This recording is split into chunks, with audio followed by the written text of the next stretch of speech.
in 2007, I started looking for hair surgeons and seeing if there was something I could do medically that could help either stop it, reverse it, slow it down. Started interviewing hair surgeons. Went to see Dr. Sarah because I had interviewed a couple of other surgeons and just didn't quite get the impression that they had the artistic eye for it.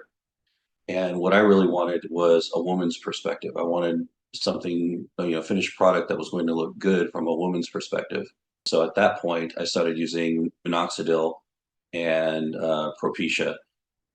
Um, I think that probably really helped slow down the progression a lot, but that's not going to do too much to fill in what you've already lost. So I got married in 2007, and once I got my wedding pictures back at the end of 2007, that's kind of when I decided. I was like, well, now that I see the pictures and I haven't really done enough about this to be happy with it, I need to actually take some action. And so I circled back with Dr. Wasserbauer early 2008, got on the schedule and had my first transplant done. I think it was either April or May of 2008. It really didn't hurt. It wasn't bad at all.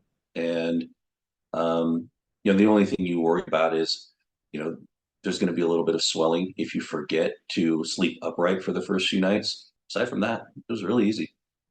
You just have to be patient. It takes a while for your hair to grow. Right afterwards, in a couple of days, the little transplanted hairs will fall out, and that's normal. You go in one day after your procedure for just kind of an exam, and they use a special shampoo and wash your scalp and everything to make sure everything's fine. They check your incision. If you end up getting the strip in the back, make sure everything's fine.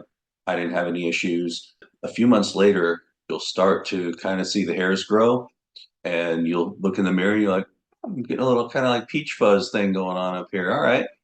And in about 6 months or so, you'll really see it start to fill in. And then between 9 and 12 months, there'll be certain parts where you're like, it's almost like you never lost it at all. I waited too long initially. So when I got my first one done in 2008, we did as much as we safely could at the time.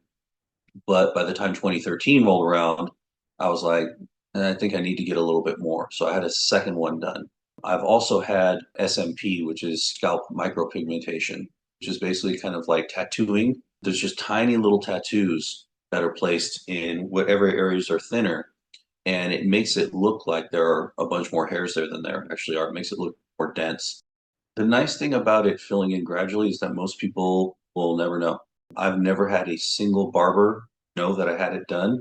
They go, "Oh, wow, this is really well done. I had no idea." And they start getting the comb and going through your hair, and they're just like, "Had you not told me, I wouldn't have known."